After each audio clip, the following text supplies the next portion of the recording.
So basically, I like to look at like using the window theory. So basically, for a dog to understand who the boss is, so to speak, it's not necessarily the one that spends the most time with them. It's not necessarily the one that is strictest on them either, which surprises a lot of people. They're like, with alpha, you have to be like dominant and you have to like kick them and hit them and all this stuff. And I'm like, no, that's incorrect.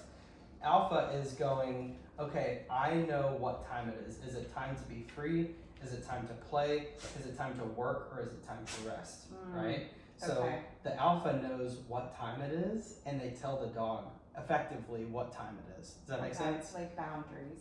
100%. Yeah. It's like, what are we doing right now? Well, right now we're resting. Technically, we should be just coexisting. Someone's here, so the arousal comes up a little bit. So it's tempting to think, oh, it's time to play. But it's not time to play. So we have to let her see you made a prediction error in that you thought it was time to play because you saw the cue that was unintentional. Which is that says, more energy. Exactly, bringing more energy into it. Instead, I want you to know that, like, sometimes I'll even go get my shoes on, I'll put my keys in my pocket, I put my hat on, and my dog gets all excited. And I go, all right, I'll see you in a little bit. And I leave. And she's I like, do that with Russ. oh, I thought we were going to do something, you know? And sometimes I'll literally just, like, surprise her with the fact that I'm not going to deal with you all the time, you know? And so those cues don't always line up. Exactly. So now I can take advantage and say, okay, I want there to be an actual signal that's intentional that says, hey, do you want to play? Right? Hey, do you want to work? Hey, do you want to go be free? And the dog goes, got it. I understand what that means. That means we're going to put the long leash on and we're going to go blast energy into the environment. So if you think about it from the perspective of your windows here, you have freedom, play, work, and rest. So freedom is pushing energy out into the environment. That would be like putting her on a long leash or something along those lines, and essentially like high arousal activities. I'm trying to figure out the best place to put this. So that would be like putting the you're fine. Okay. That would he be had like to take the putting desk the dog upstairs on. to do his test, so everything. Yeah, no, you're good. That would be like putting the dog on a long leash and saying, hey, go blast energy into the environment for a little bit. Okay. Play is after that first like 5 to 10 minutes of doing that, you'll start to notice the dog turning that energy back into you. And sometimes people will say they get kind of aggressive. And I'm like, yes, that is correct, because that is the definition of play, is taking possession and being able to comfortably channel aggression appropriately. Okay. So controlled aggression should be a part of every single dog training. Okay. Because if you cannot play with the dog, then they're not trained. That's in my mindset. I have seen a lot of dogs be really well behaved and then go attack their housemate. I've seen a lot of dogs be really well behaved and never really get to the point where they can have that biological fulfillment because the owner doesn't trust them to be able to do this play. Gotcha. Does that make sense? 100%. While we're inside, that's low arousal, that's inevitability. I want the dog to learn how to work. In other words, we're channeling energy into a task. Or I want them to learn how to rest. That's just like coexist, lay on the floor, get a drink of water, that kind of stuff. And ultimately, she's a perfect example of the dog that didn't know how to tell that. And obviously with Celeste, she wears a lot of like flowy clothing, and she would grab her clothes and like start pulling her down the hallway, Yeah. And I was like, yeah, she needs a punishment for that. She needs to know that that's obviously not okay. So whenever you're first meeting a dog and you're starting to work with them a little bit, it's really easy to turn on this like really bold, like strong personality, and then the dog goes rawr, and they like talk back, and you're like, listen. It's like, hold on a second, you're not supposed to do that. I'm gonna tip this up just a hair. So ultimately I have to have enough calm that I can be patient. It's like with kids, like if you come off really strong with kids, they're like, I see right through you, right? Especially working with like inner city youth, when I do nonprofit stuff, it's like they see right through you. Like you're so full of shit, Yeah. So for her, she does know that. So she understands that for me, you can soft mouthing and stuff like that is okay. But like as soon as you start chomping on skin, I'm gonna chomp on your skin, and I'm gonna bite you or I'm gonna pop that nose because it's not acceptable. So she has to know, and it's aversive, but I stay calm while I deliver that punishment. So if you think of this in terms of the operant conditions or the reinforcement and punishment, there's things that you can add to increase behavior, and there's things that you can take away to increase behavior. There's things that you can add to decrease behavior and add to or take away to decrease behavior. So that would be payment, pressure, prevention, punishment. That's being able to add payment to increase the likelihood of a sit, for example, or eye contact, or a down, or heel, or place, whatever. Pressure is removing comfort for a moment to say, I'm gonna lift up on this leash and I want your butt to drop. And as soon as your butt starts to drop, I go, good. And the release causes the sit, and then I pay the dog for it. So I can mix in pressure to increase that behavior. That's how I build all my behaviors and perfect them. Mm-hmm. Prevention keeps the dog from rehearsing behaviors that we don't want, right? So the like witching hour, that's a really common complaint that I get from clients is, there's kind of this like 4 to 6 time frame where we get home and they're trying to figure out like what I'm supposed to do. Is this our food right here? Yeah. Okay, cool. I'm gonna stick it in here. So I'm gonna show you how we do our work here in just a second. So for prevention, that would be put on a leash, put the dog in a crate, put them in a different room. It's basically taking them out of the situation. So what is the witching hour? What's creating the witching hour? It's is because it she's pent-up a dog. energy or just overstimulation? Yeah. Or just... No, it's just because she's a dog. That is how dogs. That's what a dog is arousal, anxiety, aggression. Okay. That is literally the definition of being a dog. Is when can I use my arousal? When can I use my anxiety? When can I use my aggression? Okay. And for each of those things, they all sound negative to us, right? Yeah. To a dog, it's life. Like that's how they survive. Is when it's time to be aggressive, that means I get fed, right? Right. So right. I want the dog to understand, hey, just so you know, I accept you in all of your anxiety, and I'm going to let you blow that out through freedom. I'm going to let you go and circulate, and you can bark at things and get excited and aroused and dig holes and all the different things, but you have to have a place to do that because it's not always going to be effective in the backyard, right? Yeah. No one wants that. So that's why it's nice to have a park that you can go to and say, okay, I'm going to put a 50-foot long leash on this dog and let you just go blast energy into the environment. And what do you see immediately? Anxiety drops. Yeah. Okay? When I have aggression, I go out and I say, okay, we did 5 minutes of freedom. Now what do you want to do? And I have my toy tucked right here. I say, you want to play? And the dog goes, and I go, let's do it. And then we turn on prey drive, right? And I show the dog, I'm validating your aggression and I'm giving you a channel for it. And guess what? Aggression drops. Okay. See what I'm saying? Yeah. Anxiety and aggression are the 2 most common reasons that dogs put bites on. So if they're consistently doing this kind of stuff, I know that that's the solution. How often do they have to have those outlets for it to be mentally healthy? Pretty frequently. I would say if you could do it daily, that would be awesome. But I'm not talking 15 minutes per. I'm talking about 5. Oh, wow. Okay. I would say most people spend 45 minutes a day minimum doing work. I think that they do a lot of structured walking and heel and place and sit and all that stuff, which is great for us. But the value for a dog is very, very low. Okay. But as I do my work stuff, the arousal drops, right? Does that make sense? Yeah. If I only do that, maybe my arousal is low, but I still have aggression and anxiety. Okay. Does that make sense? Yeah. So the last thing that they'll do is they'll get overtired, right? So rest is obviously taking in energy from the environment. It's doing what they're doing right now. It's like just woosah, like you're sitting on the couch watching a show and they're with you, like they're just coexisting. They're living their life essentially.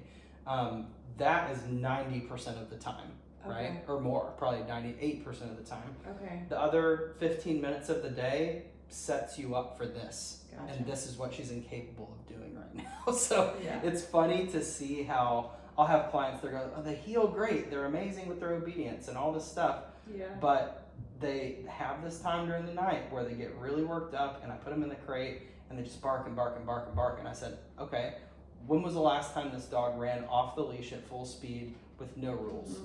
And they said, never. And I said, how old is the dog? 5 years. I said, you got a 5-year deficit to get yourself So out we've of. been doing that every day. Like she gets Yeah. off leash, Mhm. run, whatever. That's awesome. And she does do the calm and chill. Like Mhm. when I work downstairs office, she Nice. will get on the bed and chill. It takes a minute for me to like do some correction on everything she's wanting to bite and tear up for like maybe 90 seconds, and then she just gives up and goes to sleep on the bed. Yeah. Or we're up here, she will lower. But it's when Jonathan's in the room, she's just gonna keep trying and trying and trying. Like it's incessantly Yes. like trying to Mhm. get him She really to likes engage them. until eventually have to like just be all right. She's just gonna have to go to the crate for a minute. 'Cause Yeah. it's just too loud, and she's So does he get to do any of this stuff? Does he get to go out and play, like do Yeah, toy he work has with been, her? yeah. Okay. Because I would not have as much noticed as I too. have, but yeah. It is different, man and woman. It is a different association. Really? So if dad doesn't wrestle with dog, the dog gets aggressive. It's such a weird Wow, thing. And okay. people would usually think it's the opposite.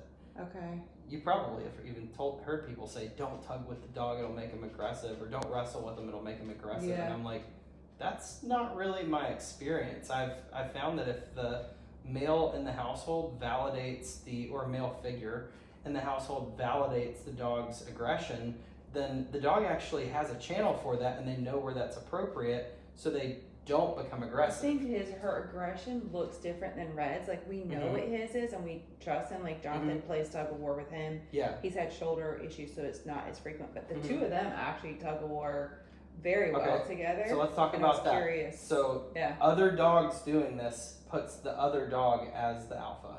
Which one though? The dog that is doing the fulfillment. So he is fulfilling. He's Oh, doing, right, he's right. taking I hear your what you're saying. spot essentially. So Uh, if you try to delegate that to another dog, you'll Yeah. end up with problems. like this don't is- ever let them do it, or just not? No, I just let them do it often? all the time, Okay, but I okay. want them to understand Not you're replacement. exactly not Okay. replacement. Okay. So like if you Well, he can only last like he's so, 90 seconds before he's yeah like, he's like "Dang I'm it." so done right now. That is And hilarious. she usually is gonna win because he can't hang on as Sure. much as he used to. Yeah. So that tug is a really Okay. it's therapy for her. It's literally medicine for So what's this happening dog. when her hair stands up? Is that all? The hackles? Like when do we know like her? When is it doing that? that? So two incidents. One, I was in the office and he came downstairs and he just opened the door because we both work together. So he came down to tell me something, and her food was right on the end of my desk, and he walked in and put his hand there just to lean around and tell me something, not knowing and she growled and snipped at him because he put his hand on her food, and then he was like no, and he backed into her, and she stood there, her hair stood straight up and just like took a stance. He's scared of against her. him. That's what's going I know exactly what's going on. I know exactly what's going on. He's scared of her, he doesn't know her, and he needs to learn her. Okay. That is how you develop a relationship with a dog, Okay. is you play with reality. You How go does out he know and that she's not actually gonna attack She's him not. or her? he can make her fear will cause a dog to attack you. Really? That's the thing. People that are most likely to be bit are people who have been bitten before or have an inherent distrust of dogs. What if you correct while you're still in fear, or like you? If the dog is clearly trying to aggress on you and you double down, you're like, no, stop that. That is conflict. That's the that's essence of conflict right there. I don't think it was that about the food. I think it was about surprise. Like, that makes like sense. you just showed up out of nowhere and who are you? And I think the context of it is she had never seen him do that before. True. So for dogs, like novelty and surprise are really big reasons why dogs, like if I knock on the door, she used to lose her ever-loving mind when I would knock on the door. And we worked on that pretty consistently. It didn't take much to get her to the So a point lot of where it's she was just fine. her. But She's young, and Come here. a lot of things are new for her, right? yeah. I'm going to just take this off for a few Yeah. minutes. Yeah, you want to play. Play with it. I love you. He reminds me of Davina, a female pitty that came from the rescue that I used to live at.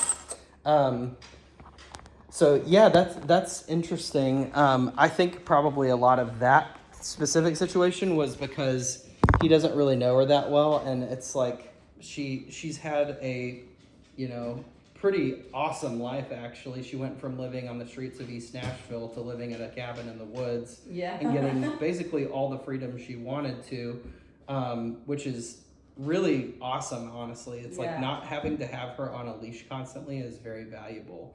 So there will be days where your play might need to happen inside because it's raining outside, and that's totally fine.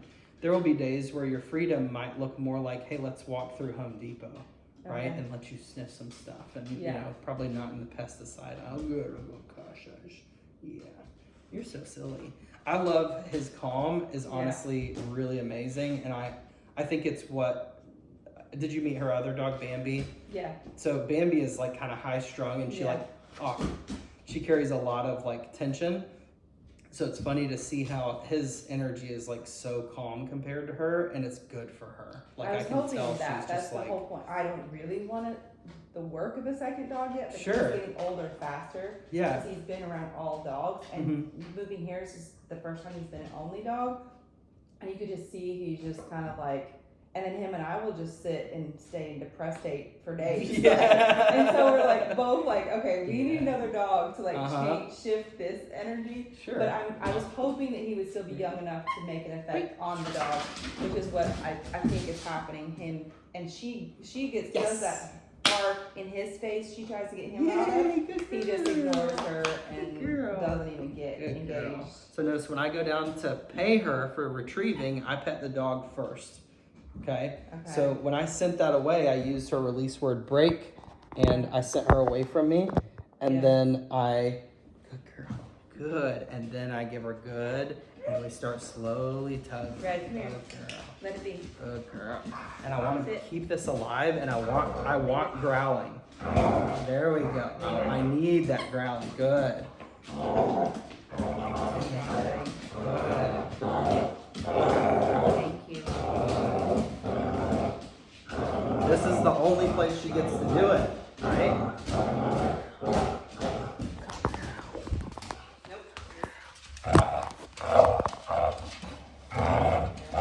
And I want her to take it from me.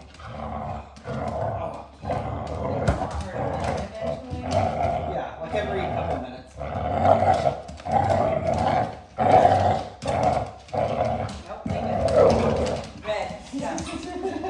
Good girl.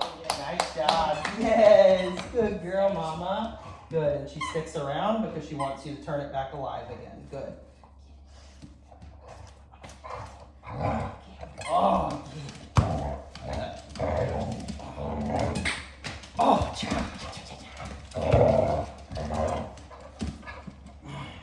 Oh, good girl. Good job. I'm going to push her away. Get out of here.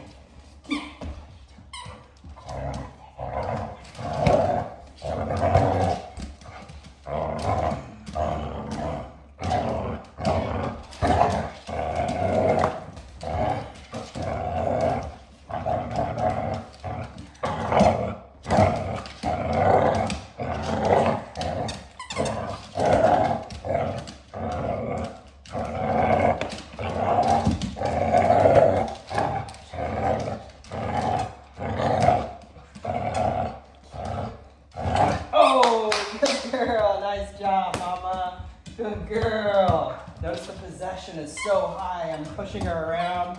Get out of here. What are you doing? Get out of here. What are you doing? Get out. No. Let Get. Oh, good girl. Yeah, I know. He said I gotta take that energy out on the squirrel over here. He does that. He'll start yawning like. Yes. Good girl.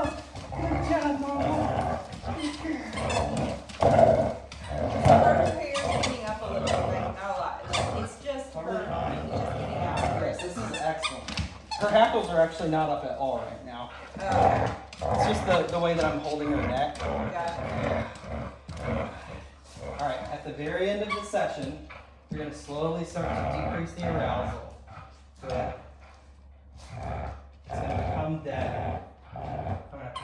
against this table here. She knows what I'm gonna do, so she's pulling that way. I'll do the couch. Good. Out. Slowly remove. Why did she Out. release? Huh? Why did she release? Because I made it dead. By just not moving? Yeah, just like that. Huh. Just make it dead. Don't pull it away. Yeah. Because that will cause the dog to lean into it, right? People go out and then they swipe it away. What did you see her do when I swipe it? Yeah. It turns the game back on, Yeah. right? Break. Yes.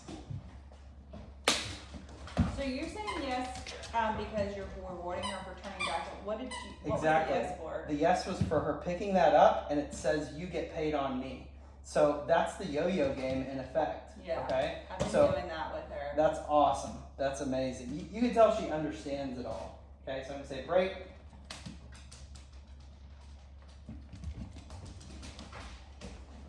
Yes. She said, "Where'd my toy go, dude?" It's right here. Is that what she's looking for? Yeah. Notice that play, I'm doing this on purpose. Notice that play is a competing motivator, okay?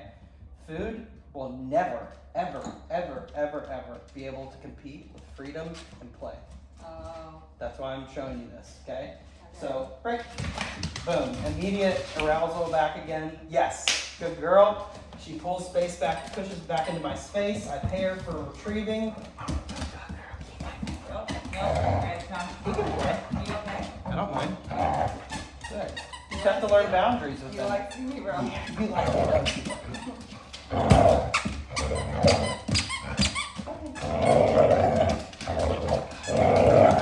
Oh, yeah.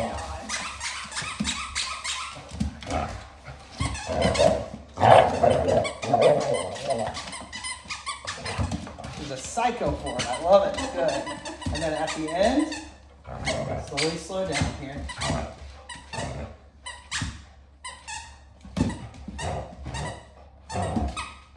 Out. Sit.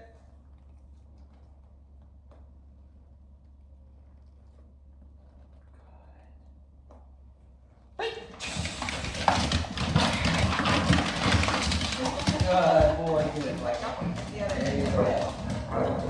Good. Look, yes. She just drags it over. He's like 2 years ago. So you can see why you wouldn't want to do this inside the house. It's obviously this is should be low arousal and now the highest arousal. Okay. Good. Easy. Okay. I'm gonna out. Good job. Easy. Okay. Now we're gonna check. We're gonna calm it back down again. Okay. Easy. Okay. Good. Very nice. Okay. It's so funny because he is not very food motivated. He's super picky. He'll spit it out, but Good. if another dog is Nope. food motivated, he gets so excited. Yeah, it's the jealousy approach. I use it all the time with dogs. I'll be like, okay, you want to work for food? I'm going to work your sister. Yeah. And they're like, oh, that's not even fair. Break. So sometimes she jumps on you gently like that and you don't correct her. Is it just kind of okay? I know that Sometimes- she's trying to get attention. Like She's kind of she's like, ignoring hey, it. hey, keep going, because my attention's divided. So I'm going to wait. Good. The yo-yo game. Good. So if my hand goes down and her butt comes up, I withhold the food. So I cover it up. So the way that I hold it is I put it in my hand kind of between my pointer finger and my middle finger, Yeah. and then I cover it like this. Nope. Good. Break. This is a nice long, a lot of these homes, yes, are perfectly set up for the yo-yo game because it's kind of long. Mhm. Good. So I can bring that arousal back down using work. Good. Oh, okay. Good. Good. Pay. That was 3 touches of eye contact. Good. Good. Good.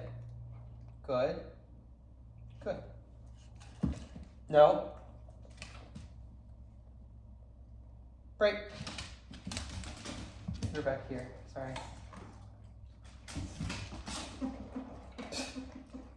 Also, it It's right matches there. the floor perfectly. It does, yeah. Yeah, I love this color. Yes. Good Still have girl. a sniff Break. and find it. She expected it to go way over there. Yes. Break. Did you ever have to clip her nails? A trick to do it? No, I mean, I just put a slip lead on her and I cut them. Okay. She just has to learn I that did her this front paws is very happening. easily. Yeah. She actually, I remember her doing really well. I gave her a bath because I can't remember if she like rolled in something heinous or if she like threw up or something like that and rolled in it. But I gave her a bath and that softens the nails a little bit and it also keeps her in a position where she's already being groomed. So Yeah. it's not that big of a stretch. So I just clipped it really fast. I'm very fast when I cut them, so it wasn't like there wasn't any sort of resistance or anything. Yes. Yeah, she did the front very easy. The back, she was just overly excited. So I was like, okay, well, I'm just gonna wait. Yeah. Sometimes it's easier to put her rib cage between your legs like this, like that. There you go. And you can feed back here while you pull her feet up. Yeah, because I tried the leg mat trick Yeah. on there, and she was not happy with me touching Right. her at all. She was growling, and I was like, Yes. okay, this is very confusing for her. Easy. Good. Good. She's also a lot more mouthy whenever he's here because I usually don't shake with other dogs out. Mhm. But you notice how when I go down to feed, she's like Like mouth hurrying open, up. putting the hands up. No. Because No. he might get it, she's thinking. Good. Now I'm gonna put all of that on the ground and then some. Nope. Nope. Give you a little spatial pusher. Good girl. No. Good. No. And that's just, Girl. you're just trying to get her, No. lowering her excitement still? I'm just trying to get her to offer something. Oh, Sit. gotcha. Good. So with food, the phase that she's in now with food is, or it seems that she's gone back to, is she needs to know that I want you to offer sometimes, but sometimes you just need to stay where you are. So it's between free shaping and starting to lure. Oh. So when she does that, I'll give her a little bump. Good. Break. Here you go, Mama. Red, come on. Red, come here. Let's put it in place. Red, No. come here. Come here. Okay. One place, please. On that one. Just chill. And now. Sit. Stay. You are very hungry. Good. Get it. Yeah, I feel like when I feed her, it's just never enough. She's still like looking around. But it Good. is that time. Good. And I want eye contact too, because a lot of times she'll kind of look at like the treat pouch or something like that. But I should be able to just stand here and not have to lure her into a sit. I want her to offer it by herself. Good. And as I give her the non-reward marker, good. Good. And I give her enough space for the down. Good.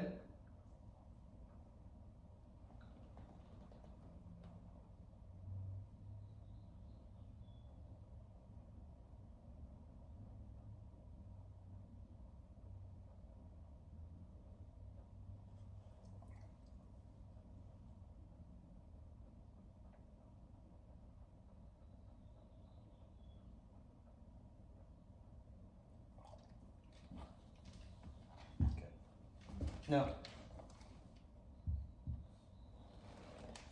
Notice how I know what she will do in advance. I already know. It's what every dog does. I put on social pressure. She's obviously motivated for the food. You're going to lose. I'm going to win this. Like, I'm going to keep this pressure on, just me staring at you until you offer. Mm-hmm. So what happens there is I'm literally projecting to the dog, I want you to offer me something different than you're offering right now. You are correct in what you're doing, but I want you to give me more. Mm-hmm. So when I say good, kind of like a questioning, like you're correct, but I want something else, the dog will offer it down. And you notice I'm not using any commands at all. So these are all just marker words that say, yes, you're correct, this is where you get paid. So good always, no. Good always means that you get paid where you are. So I'm gonna move to you for payment. Yes means you get paid on me. And you can be standing for that, that's fine. Break means you get paid over there. All right. And then yes. She shapes so well. She's just so food motivated. And then good, I move to her for payment. Get it means I dropped it, you can have it. Good. No. Notice I'm specifically isolating for that hand coming up. I don't want that hand. Why are you giving her like fistful? Are you doing that on purpose? Like Yeah. overly like saying thank you for what you're doing? Or Yes, just... I'm jackpotting that behavior. Okay. So good. No. Release. Okay? Good. So I'll actually feed the dog their meal through shaping, if that makes any sense. Yeah. So she got up from the down. I'm going to tell her as soon as she gets done getting all her reinforcement. There's one right there. Is No. it true that you shouldn't have to use the stake for them to Correct. technically? Yeah, like you can, I should say it makes more sense dog psychology wise to not use stay and to just teach the dog instead that if you break a position that I sent you to, then I'm going to punish you. Yeah. So don't get up. So if I sent you to place and you got up because you saw a cute little dog or whatever, notice how she's consistently just offering new things.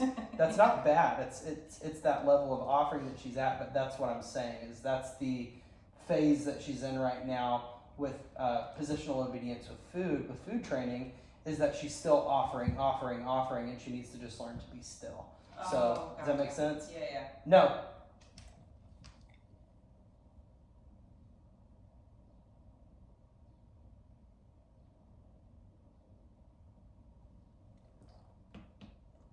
I'll give you a foot target right here.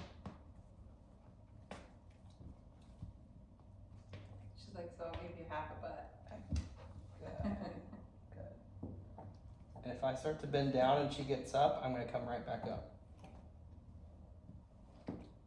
She has so many behaviors similar to my son's yellow lab. Yeah, she is kind of labby feeling, like just quick movements. So to build the duration of that stay, I would continuously jackpot that behavior. So I'm going to tell her no. Go get it. That's fine. Yep. No reason to compete with it. Down. Good. Release. Did you do any Release.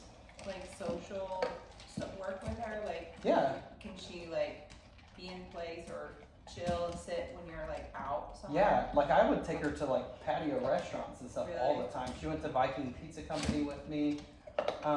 We took her to Buck and Board and she did really good. And she got to see other So dogs what do and you stuff do to too. set her up to like know like when she's there it's also like it's outdoors and it's Yeah. silly, like how does she know like That's part of the chill structured walking.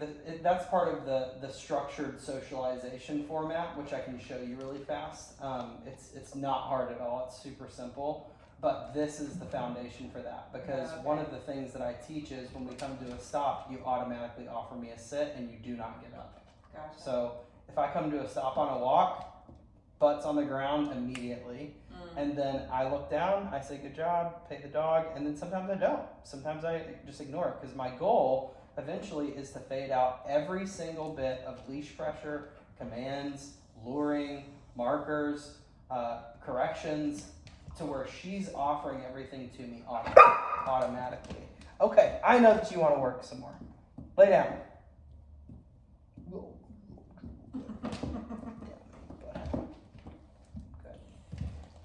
So quick. So hard. She's like, Uncle Matt, come on, man. But that's what I was saying. She's highly motivated for work, like insane. Like her motivation for work is probably in the top like 95% of dogs that I've ever trained in 16 years. So that's saying something. Good. Good. Good. Very nice. Girl, you want those cookies? Good girl. Those right there. Good. And you could probably, now I'm going to release her. Break. So the goal would be to release her before she breaks on her own. So she gets it. So she learns that, hey, he's going to give me a release before I get bored, essentially. So that was really good for us to see. So in the structured walking bit, go ahead and grab her leash really fast. No, you can't have it up there. That's off limits. You want the normal one or the long one? Just a regular leash. I'm just going to show you kind of the routine that I usually do. And I will put it probably over here. Yeah, you're so sweet. You're doing very good. Are you so happy? Are you so happy? Hi, you want to clean my hand off? All right. So on the structured walking bit, you could use the prong collar, you can use the e-collar. She's already acclimated to the prong, so you could totally use that. Yeah, as soon as we put the prong on, she just walked next to me. Right, She was tired. yep. Like, there was like zero. She knows what it does, and she knows that she doesn't want it. So she typically just stays right there. The brand that you got is Coastal, and I'm not a huge fan of them, but that Really? one's fine. I mean, Why? so the base prongs are so long that they twist. So the prongs that are connected to the chain down here, these ones, that's so long. So you could have a whole prong right there, another row of Oh, like gap, you're saying. yeah, it's Oh, just where too much, and I've seen these twist off. Oh, Yeah, it's just not good quality. like there should be more of these. is what More you're saying. prongs, yeah, more Gotcha. prongs, less whatever that is. Like that's just crap. I don't know Yeah, why it's they probably did that. just cheap. But it's not like if you're aiming at good quality tools, Herm Springer is always the best. Okay. I think I might even have one with me. I can show you. So when I'm starting my structured walk, I teach it in 3 phases. And I start off, I want the dog to kind of correct himself a little bit. So stand right there by the little plug. And all I'm gonna do, because we've built a little bit of relevance already, she knows that she's working still, essentially. So she's still kind of offering, she's giving me eye contact and stuff. Good girl. In here, it's very low distraction too. As soon as you step outside, the distraction is like huge, right? Yeah. So I tell clients all the time, if you can't master the turnabouts, which is what I'm about to show you, inside your living room, then you have no business doing it outside Okay. yet. The problem is, that's super unrealistic. You have to let her outside to go potty. So Yeah. it's like, sometimes you really have to have a tool to say, hey, dude, you gotta pay attention to me. I'm gonna pop this leash right now. Okay. And it's able to go, okay, here's your arousal level, which can be really high. I'm gonna go here. I'm gonna go just high enough to where I go, yo, hey, check in with me a little bit. Like, what's going on? You're paying attention to everything but me. And it's fine. I want my dog to see and to engage with other things, but they should look at me every 5 minutes, like Yeah. minimum. She does. She looks a lot. Like she She's so checks good. in a lot. Good girl. So, the 3 phases of structured walking are I choose my side, which I usually walk around. She's on The her left, usually. okay? So I'm gonna walk around the left. I start off by getting my correct side and then choosing my leash grip. So I typically go around the thumb, grab both sides, just like that, okay? And then I relax it. Because ultimately, she could do whatever she wants at the end of that leash, she's gonna correct herself, right? I just go, good luck. Good luck over there trying to chase that dog. You're gonna correct yourself. So as I'm moving with her, I'm just gonna use a cue, let's go. That means you're gonna turn with me. Let's go. And she already knows this, so she's not doing anything crazy right now. So I'm just moving around a little bit. Let's go. She's healing essentially, which is awesome. So usually there would be enough distraction where it's like, oh, hey, look at that squirrel. She goes in front, I say, let's go, and I turn as she's going that way. So centrifugal force and oppositional force states that will cause a leash pop, right? So I don't have to give the leash pop. I basically show her, you will correct yourself whenever you go in front of me. And I'm gonna create a situation where every time you go in front of me, I'm gonna let you correct yourself. Yeah. Does that make sense? Yeah. What are you doing, you little turkey? Good girl. So phase 2 is the leash is short and I'm turning away from the dog. So same direction that I'm turning, but I have the leash a little bit shorter so the standard is higher. This is actually pretty realistic to what your normal walk would look like, right? Just a kind of a shortish leash. There's people walking past you, dogs going past you, and you're minding your own business, right? The last phase is the leash is short and I'm turning into the dog. And what that means is, let's say there's a dog coming up and I go, no, I don't really want that dog interacting with my dog, right? I should be able to say, you need to stay back here and give a leash pop, right? And you need to stay back and I'm gonna step between you. So as I start to turn, I'm gonna say easy, and then I'm gonna turn into the dog just like this. And you can give a couple pops if you need to. You can tell she's like bumping against my legs. Easy. Good. And my goal is to just get her out of the way. Good girl. And then as I come to a stop, good. Good girl. I want that nice auto sit. Good girl. So in phase one, no. Pressure turned on because she came up out of the sit. Good girl. And I release her right back to that sit again. Okay? So pressure should only last as long as the dog is not offering anything. Okay. So if I give pressure up for a sit and they start to drop that booty, I'll release them straight into the sit. Okay. Because I want them to know I don't want to have to use this for very much longer at all. I don't want to have to pop it. I don't want to have to give pressure. Nothing. So ideally, the way that I phase that out is I show the dog that I'm willing to use pressure, because that's important psychologically. Just like I am willing to use spatial pressure or social pressure where I'm staring the dog down a little bit. I want them to know I'm willing to use this physical pressure. So if you need to lay down and you won't, I will hold this leash down until you lay down. Like, I'm willing to do that. Down.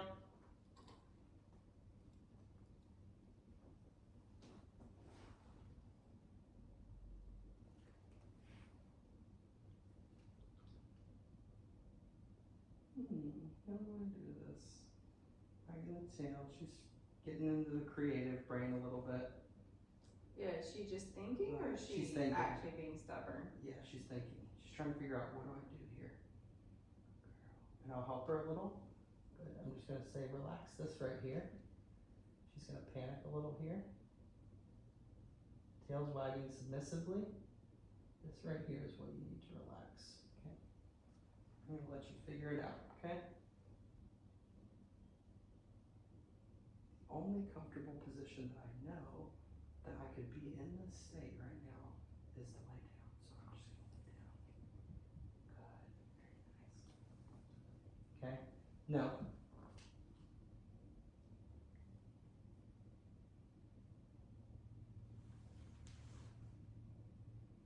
This is awkward. I don't like it. If I turn it off, I lay down. Okay. Good. Problem solving, right?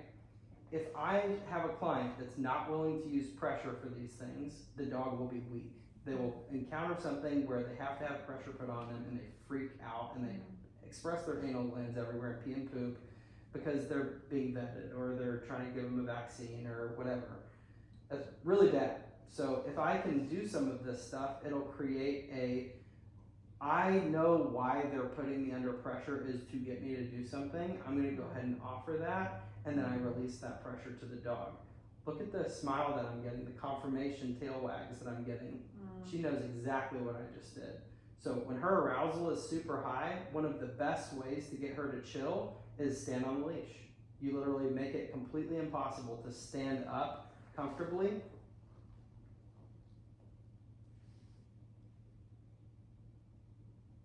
Make it awkward. If you need to, you can make it slightly aversive if you want. She's like, I don't like that, Uncle Matt. So what is a position that I can go into that I'll take that pressure off? How can I make that pressure just go away? Maybe if I knock her down. Good girl. Okay? So you asked about going out in public. This is how I do that. So I go, no, we're stopped. That means that you're stationary. You're not up wandering around. If I'm physically stopped and you have a leash attached to you, you are stationary. So that means even in a service dog like Mila, my service dog, this is her picture.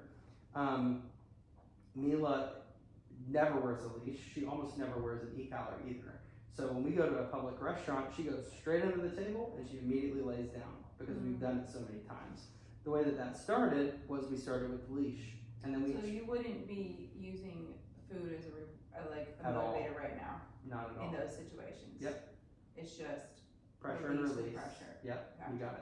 Now, in the beginning, yes, I will Right. teach the dog with food to turn the pressure off. So I'm using positive reinforcement to make my negative reinforcement make sense. Gotcha. But sometimes there's something really pure and therapeutic for a dog like her that has trouble knowing, hey, it's time to rest right now, right? Mhm. Like we need to be chill. And she's just everywhere. And her brain is thinking about 10,000 different things. Mhm. So a phrase that I use a lot with my clients is shrink the world, right?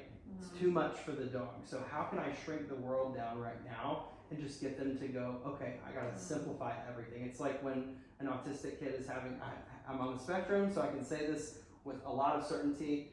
If someone just takes me in a like quiet, dark place and says, hey, it's okay, and they just give me a hug and they don't let go, and I say, I'm not ready yet, don't let go. I need that, like, everything's okay, everything's gonna be fine. That's what a dog needs, that's what pressure is, that's what pressure does. So when I, it's literally removing blood flow and oxygen flow to the brain. Pressure is not the same thing as a pop. That's a correction. Yes, that's correct. So a pop would be adding something to decrease a behavior, Okay. right? So pressure is the removal of something. A pop is like, right? I'm adding a specific interruption in thought process, right? So for me, I think that there's actually graduated punishments. I think that the first level of punishment is just interruption in thought process. Okay. The second is corrective. That's where the dog goes, I didn't like that too much. And it's really, they're like, ooh, that may have been a little unpleasant. Aversive, it may be painful. I don't really care. Because what you're doing is dangerous. So if you go lunge at a small dog, I'm gonna correct the shit out of you. And I'm not gonna regret it, and I'm not gonna apologize for it. So I go, shouldn't have done that, you know? And that's why I'm able to get, you know, Rottweilers and Pit Bulls and Dobermans and Malinois to play together and to coexist together, is because they understand he is willing to make anything that he used as pressure a punishment. So I'm always willing to go there.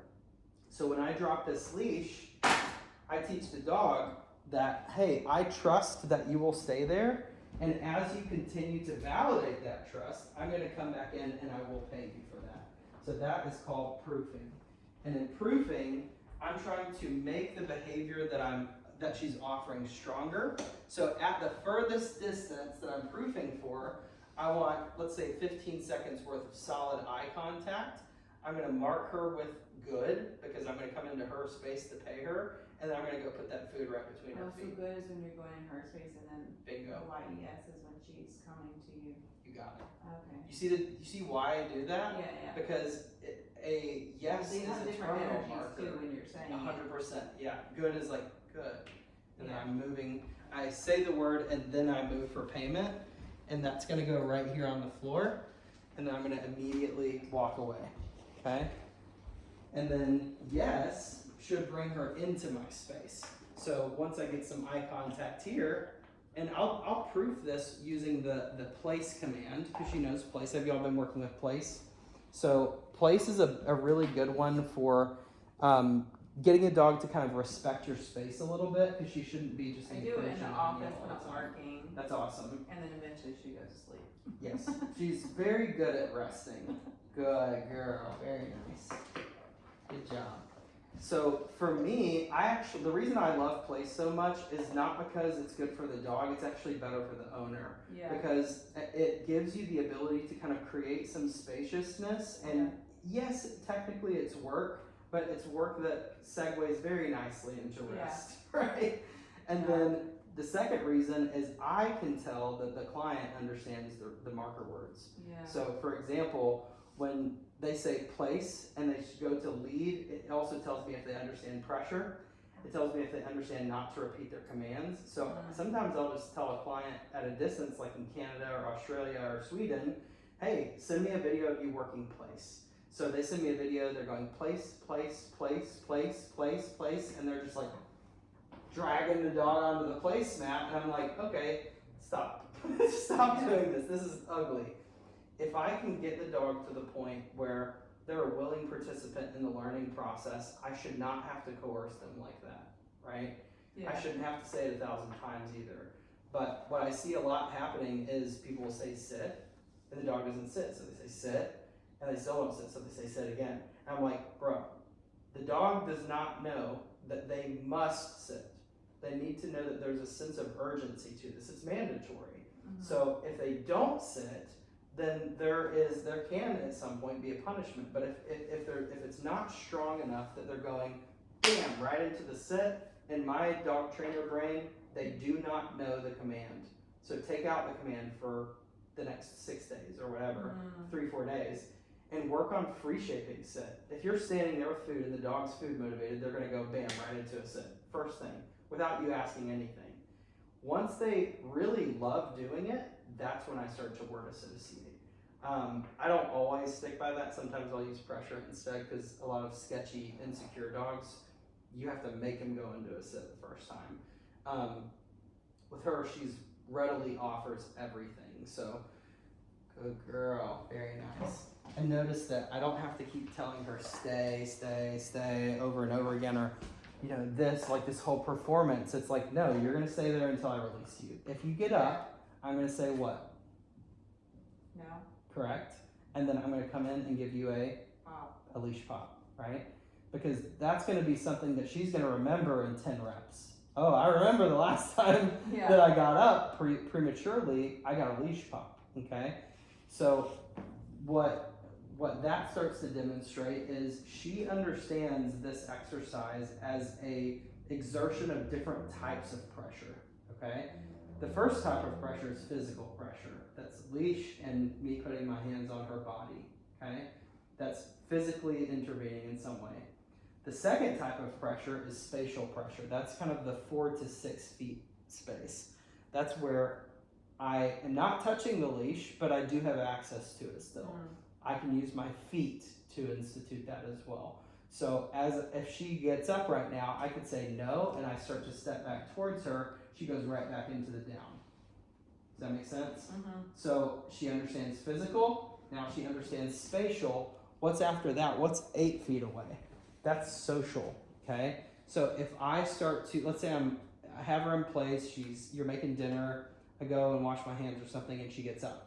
I'm literally gonna go, or no, or whatever, and I'm gonna stare at the dog for a second, and then I'm gonna walk over, pop that leash, and put her right back on position again. Okay. Once she goes into position, I'm not gonna mark it, I'm not gonna reward it.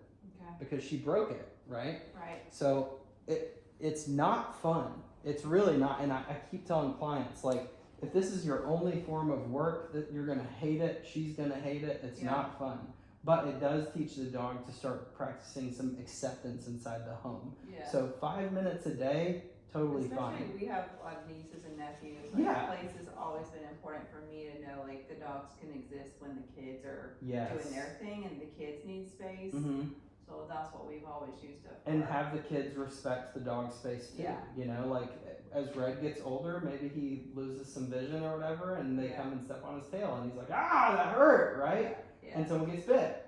It's normal, it happens all the time. Yeah. But back in the day, we would get asked, what did you do? The dog bit you, they've never bitten you before, so what did you do? And it's like, I put a pencil in his ear. Okay, well that probably is what happened. That actually is a true story. St. Bernard got euthanized for biting a kid. They looked in his ear, there was a freaking pencil shoved in his ear. So the kid probably deserved every bit of what he got. Yeah, we lobby for Red because, he was probably 2 when we got off the street. So I always am very protective of making him successful. So if I know the situation is going to push him over us, I just remove him. Yeah. We use crate. That's people awesome. are always when we try, he goes everywhere with us. Mm-hmm. We'll leave him in the hotel. He's very comfortable, being away. Mm-hmm. No separate. So people are like, "Oh, you're so cool." I'm like, "No, I'm actually loving him more by not putting him in a high 100%. tolerant situation." Yes. Kids, he's never been around kids. When they run, it really stresses him. Yes. He wants it calm. Mm-hmm. He wants to correct it, so he will go and nip. Right. Or when we play the VR, he will come and pull the arm down. Yeah. I mean, even my husband, he's shocked. He's like, he bit me. I'm like, he was like trying to He's trying fix to the control. situation. Yeah, And that's so huge. we just don't. We tried Totally. to work with it so much. I'm like, it's not the time. Yeah. We just remove him from those situations. Yeah, totally. That actually makes a lot of sense too. That he sounds so similar. Like he actually looks a lot like Mila, but he acts a lot like Milo. Mm-hmm. Milo is my pity boy, and Milo is that dog that he loves kids and he'll give them kisses right on the face. He's so sweet. Yeah. But if they're running around, he's like, you gotta make it stop. Yeah. Like I cannot stand this. Especially the high pitched screaming that Oh, my God. nieces used to Yes, do. He just would the look at me worst. like, please Help, save me. If he's under a table and there's kids reaching under the table, he'll bite them. Yeah, we Like- don't. We just, I Yeah. put him in another room. That's so funny that they have such similar. But he's also behaviors, helped but- me. Like I had a trainer, Yeah. I had a dog that we were trying to get fostered, and in South Carolina, he'd already been through so many rescues that are shelters that they were like, he's gonna get euthanized. Yeah. So we tried to work with him, and he was I don't know, Bullshire or something. He had a massive jaw. Like a Staffordshire. Yes, Bull Terrier? that thing. Okay. And so he was, and a very skittish, very Red was so good with him because he was calm with him when he was calm, but when he would get overactive, he would like pop him on the neck. Like he doesn't open mouth, he would just pop him on the neck, closed mouth. But we couldn't get him crate trained to save my life, and they had to be crate trained to transport to Canada. Yeah. Where there's no kill. And it was probably like 2 weeks. I tried every trick in the book. I just sat on the floor and started crying because I was like, I had couple days until, anyway, Red got off the couch and went up to the crate and just like met his face. Like the dog was like gnawing at the crate. Yeah. He just went up to the crate and like met his energy, and the dog like bowed down, like laid down. And I have videos of this happened for like 20 minutes to the point where the dog would just lift his head, Red would lift his head from the other room, and the dog would lay down. Yeah. And within 3 days, he went in his crate. That's with freaking food, awesome. Never bothered. Isn't that amazing? It was awesome. Wow. So I love that he just kind of like, he loves, Intuitively. he's kinda very knows. good at like correcting dogs, but only, he looks at me like 100 times when he knows like when I would just fell apart in the floor, he's like, I got you, mom. He's like, I got this. He said, just relax, cry if you need to. I'm gonna take care of this bastard over here. Usually at the dog park Yeah. we don't anymore just because it's too much. People don't It's know what to do. overwhelming. But Yeah. I used to go with him a lot, and the same thing. He would see like bully dogs like Mhm. getting puppies on the ground, and they were just like, and he would go over there. No. Same thing, pop him on the neck and correct him. I'm like, dude, it's not your business. So that's my thing now. He looks at me, I'm like, no, it's not your business. And he'll like, Yep. You notice just then she stood up. I said no. She went right back into the down. So that was social pressure. So that's where the e-collar comes in, is I can use very low stem pressure to push her back into that down faster. And I can start using it as soon as I say the marker. Because usually I would be doing that at like 30 feet away, right? Like I'm way over here, I say no, boo, and I hold that electric until the dog drops all the way into the down.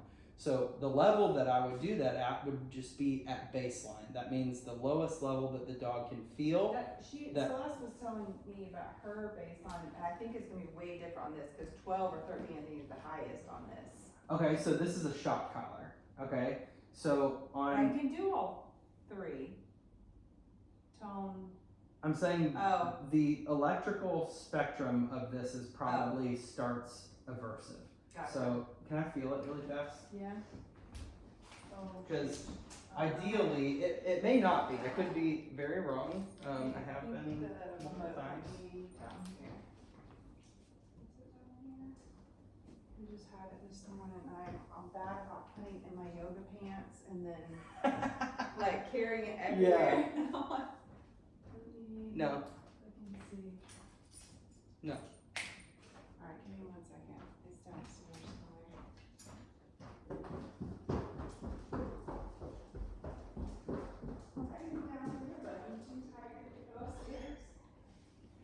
No. She's not going anywhere, I promise. She'll be right back. You need to lay back down. Peace. So where's she going? There's too much distractions here. Oh, man. Lay down.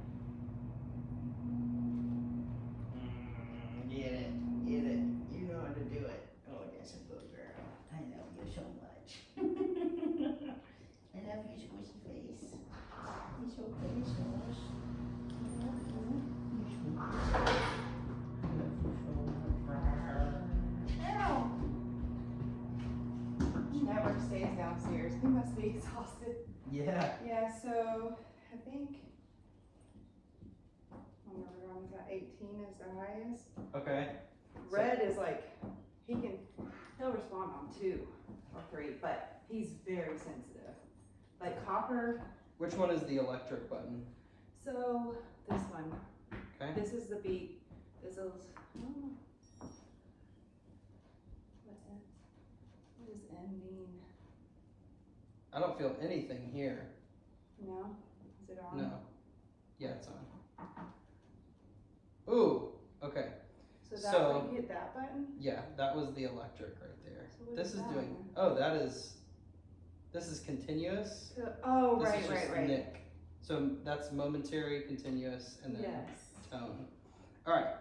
So let me explain to you what this is. This is a shock collar. The difference between this and an e-collar is best demonstrated on these 3 windows. So think about a line going all the way across the top there, okay? Yeah. An e-collar starts at the very bottom and goes till like the end of the second window. The shock collar starts at the end of the first window and goes all the way to the top, okay? The difference is this only has like 18 levels, so it starts with shock and it's aversive all the way up and it keeps getting greater, okay? It misses out on this whole spectrum of electricity down here that I can use to teach the dog pressure. This is 100% punishment. Gotcha. That makes sense? 1 is definitely very low. It's very subtle. It's almost imperceptible. Like I can barely feel a 1. Yeah. Okay? But 2, oh man, it's not bad, but it's aversive, right? That would be like pretty much a correction for the dog. They would consider it a punishment. Yeah. Right? 3, oh yeah, it's pretty intense, right? Yeah. So as I'm going up in those levels, this level 1 down here is equivalent to a level 16 on the e-collar that I use. Holy cow. Okay? Okay. So the one that I use is 0 to 127. The one that she had before was 0 to 100. Dang. Okay? So that 1 is equivalent to a 10 on the mini educator, for example, or a Okay. 16 on the dog truck. Here's why that's important. 100% of my dog's baseline level, corrective level, and aversive level fall within levels that are imperceptible to me. If I hit her with a 16, she will think that her world is over. Really? She'll think that she's in big trouble. Okay? I can't even feel her levels. Really? But it also needs to be tight. It needs to be Yeah. very snug because if the dog's if it's not touching their skin, they're probably not feeling anything at all. So a lot of times hunters will say, well, I didn't want it to be that tight because I didn't want to be mean. Yeah, we keep his very, we get it tight, and again with Copper, he has the hair like hers, so we know it has to be like on the skin Yes. before Yeah. having, and he gets a lot hotter than Red, so, and sweats, so, he has to go up a little higher too, Yeah, when he's like, the trainer was like, if they're dehydrated, they won't feel it either. sometimes, yeah. So, he doesn't respond to that until it's like 9, 7, maybe 7. Jeez. He doesn't feel it. What are you calling him off of? Is it because his hair's so thick? I think so. These also are very short contacts. This Yeah. is like good for Red, but Yeah. for any other dog, this would be too It short. sounds like I really just need to switch to the, I'm fine doing Yeah, that. Like, I think it would be. I want to do what is like works, and 99% of the time, like I don't remember the last time I even used electricity on him. Like the beep is all he needs. It's But more then like you have to just, put it back on him the next time. what do you mean? But you still have to keep using it on him. Period. Like you should be able to fade a training collar out 100% forever. You should be able to teach a dog to the point that you never have to use it again. Yeah, I mean, the only time I've ever had it is at the air park with the deer, like. So But here's how I would very, deal with that is I would go, okay, your baseline is a 1. I'm gonna go to a 3 or a 5, and I'm gonna say, okay, let's go meet some deer. And I'm gonna let you have it one time. And I'm gonna go, this is what it tastes like to go after a deer. It's gonna suck. and you're gonna feel it, and you're not gonna like it. Gotcha. And what happens for me, at least 100% of the time, is I teach the dog with low levels for 2 to 3 days. I let them start dragging the long leash, and I double baseline. So I go, okay, your baseline's a 5, now it's a 10. Your working level is now a 10. I'm not going to use this at all unless you blow me off, but I'm going to correct it firm. And if your arousal goes up, then I'm going to go above your level of arousal. So people ask all the time, what number was that? And I say, it doesn't matter. It does not matter what the number says. It matters what the result is that I got on the dog. So I tell people all the time, don't pay attention to the numbers. Pay attention to the reaction, the response that you get from the dog. So with Mila, her baseline back in the day was a 10. So when we would go out on walks and stuff, when she was trained, then I would have it for about 2 months or so. I had it on 20, but I would only use it if I absolutely had to. But that was in the phase that she had to realize this goes up, by the way. Like, you can mess up to the point where you can really get a firm correction. And she goes, oh, I don't like that, right?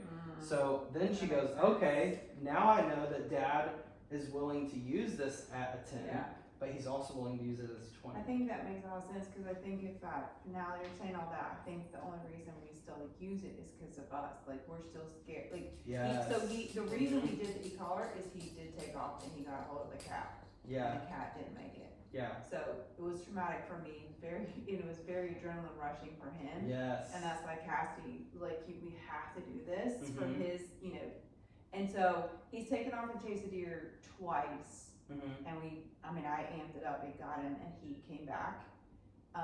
But it's just us, the insecurity of what if. Yeah. That Well, keeps too, it on it. when you're proofing that and there's still a question in your mind, will he chase this deer? He should be on a long leash as well. Because then if he still bolts, you just go, don't do it. I'm going to hold this, and if all this slack is about to run out, and then he goes, bam, and he hits the end of that leash, and you go, I told you, I tried to tell you, and he looks back in his little brain and goes, I auditorily excluded something at some point. I missed something. I need to probably get back to my hands. So I know 100% at this point he won't chase a deer. My thing is what if it's a new encounter we haven't had yet? Yeah. And then so that's probably so you want to make sure that your correction is aversive enough to cover all animals. That's the thing. Eventually you must punish it, and it can be painful. Right? And I don't mind using pain in training, but it is it's literally one and done. One time. For me, I think of it as, I remember those times growing up where I really messed up and I got a switch, right? My parents weren't they weren't abusive, but when I got spanked, it was aversive. And it was with a belt or it was with a switch, and usually I had to pick it. So, that makes a lot of sense. But you're saying that the e-collar gives you an opportunity for the pressure training. Yes, first, and then you can teach them, okay, just so you know, this does go up, and I show it doubled, and then I pick a couple of the problem behaviors, like counter surfing or jumping up on Dad or biting people when we're playing VR headset, and I go, no, stop, tap, and the dog goes, oh shoot, I can't do that anymore. Then I set it up as a no marker, where I go, okay, I'm gonna set up a camera, and I'm gonna watch you do this when I'm not here, because then the dog learns that you don't have to be physically in the room to give a correction. And the range on the collars that I use is 3/4 of a mile, so that definitely covers your house, right? So I have people who, they have dogs that are getting into the trash or something while they're gone, so we set up Furbo facing the trash, and we go down the street. And we wait for the dog to go up to the trash, and we make it very uncomfortable for them for probably 2 or 3 seconds. They back away from the trash and go, I did not like that, right? And then 10-20 minutes later, they come right back up again, and we go, now I'm going double. So I was at a 30, now I'm at a 60. Boom, I nail you at the 60. Dog goes and lays on the couch, probably poops their pants. They're like, that was too much, right? I don't want it to have this lingering reaction, but I also don't want to end up in the hospital with a $3,500 obstruction either. And the dog's shitting blood for the next week because they ate And also, like, you're basically saying what I say, it goes, like, yeah, that's it. yes. We're not having conversations about it. Yeah, this is the conversation. Right. Like, I'm gonna speak through the tool and tell you exactly what my expectation is, so that way we're not having this conversation still 2 years later, right? So you see how she acts around me. She'll be a little bit like, hey, like she knows she can kind of push me around a little bit. We have a good rapport, and we love to play, and we love to snuggle and wrestle and cuddle and mwah. And I'm very affectionate with her. But she also understands that if you jump up on me and put your teeth on me, I'm gonna smack the shit out of you, and I'm not gonna apologize for it. And I'm gonna probably do it one time every year or something like that. It depends on the dog, but with Mila, she does not jump on Dad unless it's playtime, and she's like, she gets her hands up and she's like, I'm so excited, this is so great. But even in arousal, she's like seeing me move around and stuff. She's like, I offer a sit, I give eye contact, and then I get paid for it. That's the expectation. She's just great. You're so fun. Do you suggest any, like, other than what right now, like all of this learning and training and reiterating it over and over, do you suggest anything like advanced for her at this stage? She is advanced. That's what I'm saying. She knows all this stuff. She's off leash trained, so she could actually go off leash. Like agility training or something more. Like, you could. Do you think that she would be a good candidate for something? Absolutely. Like that? She's very agile. She's kind of dopey, but I think that would be awesome for her. You know, when I have a client ask me about doing dock diving or agility or lure coursing or cat or rat or whatever, like they can find rats. They do barn hunts. That's a really fun one too. She probably would freaking. We started love getting that. Red trained for deer sheds, our antler. Yeah, that's awesome. Hunting, and then his shoulder went out. Yeah. I mean, I'm supportive of anything that you want to do as far as any of that stuff. Does she need to be older for anything, or she's good. already good? Yeah, she probably is. She probably could have. Like, I really like the idea of doing some agility stuff with her, just because she's super uncoordinated and she kind of needs to learn how to control her big lanky body. So she's fully grown though. I don't think she's gonna. Her frame is definitely fully grown. Do you do agility training with them? Do I look like I do agility training? Do you know somewhere I do. Place? So there's a place in Bellevue called Go Dog that's supposedly really good. There's one in Brentwood. I would just look it up. Okay. What is the one in Brentwood called? Or maybe the one in Brentwood's called Go Dog. But there's several different places that do it as kind of like an enrichment thing. But I'll ask Jenna. She actually lives in East, I think. She has 2 dogs, Costello, Abbott and Costello, and they are hilarious together. Really? They're brother and sister. And Costello came to me after just having a lot. He was one of those dogs that work-wise, perfection. I'm talking amazing walker, amazing with obedience. He was bouncing on a ball and doing agility and all this amazing stuff, but he was always going after these like short brunette women for some reason. And I was like, this is really weird. So it was just a perfect example for me of a dog that's getting a lot of work and a lot of rest, but not enough freedom and play. So we went out, we gave him fulfillment, we showed her how to train him off leash. She was a nervous wreck the whole time. And I said, do you realize how much anxiety you're projecting onto this dog because you don't trust him? And I said, that's what off leash training is for, is to train the client to be able to let go of all the bullshit that's going on in their head about what's going to happen when I let this dog off the leash. So I have a client still that I will gladly have a conversation with her in person and face to face, but she said, I'm just not the person that wants to take my dog off leash in public. And I said, I get that, but you will never have the level of trust that my other clients have who do it. You just won't. And if that's okay with you, that's fine. But you're calling me because you don't trust the dog with strangers coming into the home. This is it's the same thing. Yeah. It's the same animal. So, like, if you don't implicitly trust your dog, you need to go out into the world and get him over prepared for all these things. And then the stuff where people are coming in the house will be like, whatever. If I'm uncomfortable, I'll just give it space. I'll go into another room. I'll go lay down.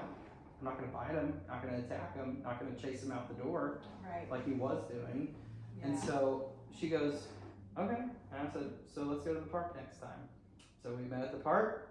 I said, drop his damn leash. And she dropped his leash and we played for 20 minutes straight. Amazing. He did freaking phenomenal. Just dragging his leash around.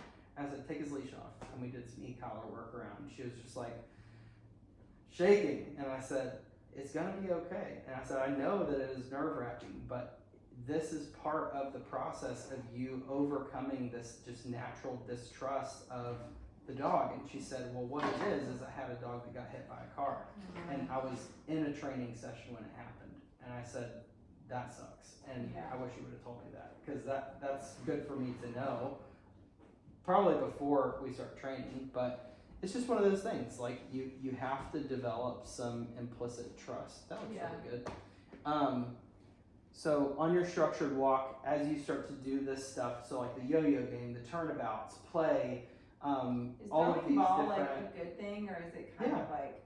Throwing a ball? Yeah. Yeah, she loves it. Yeah. But I would make her payment for throwing the ball tug. That's why I'm going to leave this here with you guys. Is She loves these freaking little Kong things. She's popped 7 or 8 of them. Really?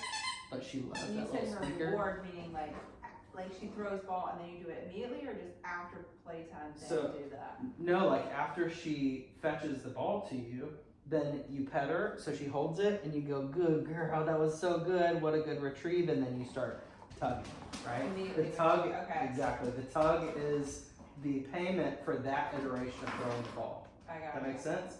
And then I tug for 30 seconds or so, good girl, and then I go, out, good, break. Nice. So what actually reinforces the retrieve is the tug.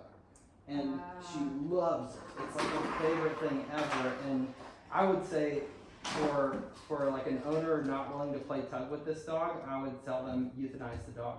Because she biologically must tug. Okay. Like she's that dog that it makes so much sense to her for whatever reason. And she's so freaking good at it and she really enjoys it. So it would like be telling me you can't drive over 70 miles an hour. Like, I would probably go insane. It would be like telling me you could never have a drink of alcohol again. I'd be like, what? Or eat meat. I'd be like, oh my God, I would die. Yeah, what's the point of living? So there's certain things that are just so intrinsically motivating for a specific dog that I could never take it away from them. And if an owner tells me I'm not capable of doing that, then I say you need to find a new home for this dog. You know? There's one right now that I'm really concerned about that is put a bite on now. He now has an official bite record with animal control. And I told him in the beginning, I said, I know you're older. I know that you have certain mindset about control of your dog. But if you're not willing to play with that a little bit and have some freedom and play in this dog's life, he's going to go nuts. And he did. And it is super unfortunate. So that's why I founded Natty's Misfits, because I know that these dogs are not aggressive. They're actually, who they're being when they're biting is not who they actually are, right? Just like criminals. That's not who they really are, right? Their truest self is not, like rob and steal from people. Their truest self is someone who realizes that they can work for their food, like dogs and criminals go hand in hand. Pit bulls and addicts is another really worthwhile program. Mike Favor is a friend of mine, not super close, but he's a friend of mine. And I'm gonna get it. Good girl, eat it. But that's how we can also have quiet time.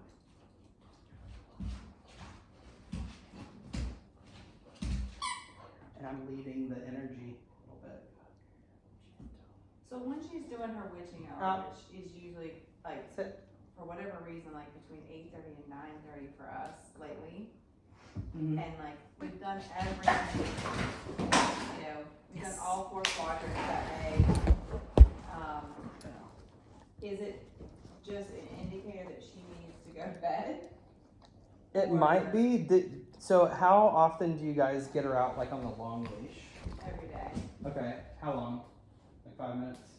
Sometimes we're out there for 30, 45 minutes. could be too much. You may be training an That's athlete. what I was wondering. It was like the 2 times it happened, I was like, was it actually overstimulated? Or I don't know if that's the right word, but I was like, was it just too much? Yeah, it's possible. Because again, Dalton was here last weekend with his dog, and his, the copper just goes and goes and goes. So we were out there 3 different times trying to get their energy out. But then I was telling Dalton, I was like, maybe we're doing that to copper too. Like, we're overcompensating by thinking he needs so much play that it's like he just almost like wound up. I don't know how else to explain it. Yeah, there's definitely a level of, like, if I want to train an athlete, then I'm going to do more of those things, right? So if I want to compete, then I'm going to play a lot of fetch, and we're going to be obsessive about it, and we're going to be very mechanical. If I want just a pet dog, then I have to remember that when the dog's with me for board and train, I'm not going to play 45 minutes of fetch a day, right? With Annie, that was like, she loves to work for food. She was a little English Cocker Spaniel. Yeah, you know what you did. You fucked up. She does. She immediately was like, uh-oh. My bad. Sorry. So Annie, her entire training, I used food for like 2 sessions, and then the rest of her training for 4 weeks was literally just toys and sticks. She loves to retrieve things, and I was like, okay, she's training to be a gun dog. So everything, the communication system, shaping, 100% of the obedient stuff is all going to be based on retrieval. So I'm going to have you retrieving things at 150 yards minimum. And so I want her to be able to say, bird, she's looking, okay, pow, Annie, break, she can go get the bird, bring it back, good job, and you don't have to say any commands to have her release it. She drops it at your feet, she pivots around, she's dropped the bird, you can pick up the bird without her re-engaging on it. That's what we train, that's basically what her entire, don't do that. And this is also why I don't do engagement toys like laying out. Like, I keep these put up because I don't want her eviscerating this. Like, I want this to maintain value. So I'll keep this somewhere super special. So just because it's your tug of war, or just all toys in general? All engagement toys. So an enrichment toy would be something like, what is this? Or is this not good? That's an engagement toy as well. So anything that is soft like this, that you wouldn't necessarily want her like tearing up, this would be considered an engagement toy, which means that you should be on the other side of it. Gotcha. Yeah, I get it, girl. The enrichment is, I don't know if I even. That would be like a Benebone or an antler. Oh, okay. Yeah, something that I really like these though. On.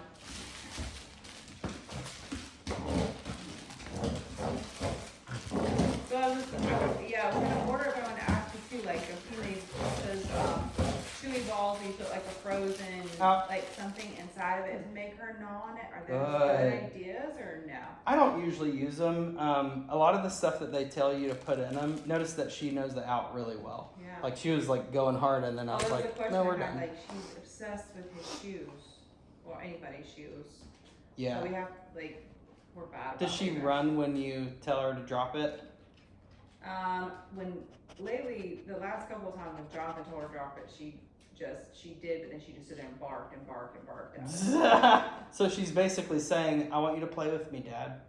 Right? She's saying, fine, if this is not appropriate, what is? Gotcha. Can you please engage with me? She's craving it, right? Gotcha. So I would say have him start playing with her. If that's the only thing that he gets to do, is be able to just deal with it in an engagement toy. The squirrel, the duck, the Kong toy, whatever, to play a little bit of tug, because it's biologically required for this dog. She absolutely must have it. So like she was gnawing that. She tore the duck's head off. So what does she need for like the gnawing? A Benebone would be really good. Do you have any Benebones? They're hard bones, like an antler. So she needs something that when she bites into it, it's like a chip. Do you like to eat chips? Yeah. What's your favorite kind of chips? Just Lay's plain chips. Just plain old potato chips. Perfect. Think about, did your mouth just water when you said that? Okay. That's what happens when I give a dog a Benebone. Really? Yeah, and your cortisol drops. My cortisol just dropped immediately. I'm thinking about Doritos and I'm happy, right? That's probably really bad and addictive. But it's interesting to me to think about when I chew on something that's like hard and crunchy, that stress relief, that's similar. That's kind of a similar reaction that dogs get to chewing on something that is inedible, meaning you cannot just bite off a piece and eat it. Gotcha. So when I am trying to recommend different enrichment toys, those usually go inside the crate exclusively, because when the dog is barking in the crate, instead of barking on the crate, I say quiet, I smack it with a cookie sheet. If they're barking inside the crate, I put the cookie sheet on top of the crate and I walk out of the room. And 100% of the time, the dog will redirect that stress onto the bone. Gotcha. Does that make sense? So all I put in the crate, it's either they just got their food and water fed in the crate in the same bowl, or they have a Benebone in there. And sometimes I'll put like a blanket or something like that, but none of my dogs have to have any blankets. They all know, just go in there, lay down, Yeah. you're good. I just do it for the noise. Yeah, because it's like tip tap, tip tap, tip. Yeah, that's actually really Does smart. her crate need to, it is in our room right now, does it need to be in the same room with us? Not necessarily. You could totally put it in like a closet or something. Yeah, wherever you want it. If you want to try something out, Like, is just it try it not out like for a a couple pack days. thing that they need to like all? No, Okay. not necessarily. I don't think that it makes a difference. I think Does it associate anything in her brain if Red is in the room with us and she's not? Yes, but that's not bad. Like, his bed is on the floor. If he's not Red great, is but I've been trustworthy making him- outside of his crate, Yeah. and she's not, then you're literally telling her it is what it is, bitch. But You gotta- since she started, gotta get used since to she's this. been here, I don't really let him sleep in the bed, Jonathan does, but like, I've just been telling him to sleep in his bed, which is Mhm. next to her crate, which is in Aw. her room. So it's just kind of, and he's used to that. So Yeah. I just. Is she being quiet in the crate? Oh yeah, she never perfect. barks. That's awesome. Yeah, I mean, it sounds like it's working out fine in there. I wouldn't change anything. And I feed her in there, so she runs in there. Oh, to yeah. get in the crate. She So every as time soon she's as like- you just get her food ready, she's like, bah! Yeah, Great. she just shoots right Yeah, up there. that's But I one of the- usually use it for, engage or, doing some training, working with her. Yeah. Most of the time, but I still take a sprinkle up there and put it in Mhm. her crate. Hi. What's she doing, baby? I know. That was one of the things that Celeste asked when she was like, how'd you get her to like go in the crate so easily without fighting you? And I said, I don't fight. I don't. I'm like, you want to eat food? You want to live? Go in your crate. Yeah. Like, literally, that is the conversation. And they're like, well, what do you do until then? I'm like, I shove the dog's ass in there. I'll throw a Yeah. couple pieces of kibble in. I get a interesting toy or a stick and I throw it in there. It's like, if I can at all possibly stop it. Yeah. I'll beat you up. I love you so much. I do. So I love is she, could she stay with you the first weekend in May Yeah. by chance? Because we fly out that Wednesday Mm-hmm. for Florida and then we come back Sunday night. Yeah, that's totally fine. I put her in the calendar already Okay. for those days. And I that can you bring her sent to me. you, so you don't have to come out here. So that's what's actually interesting is on May the 1st, I'm moving out to the cabins.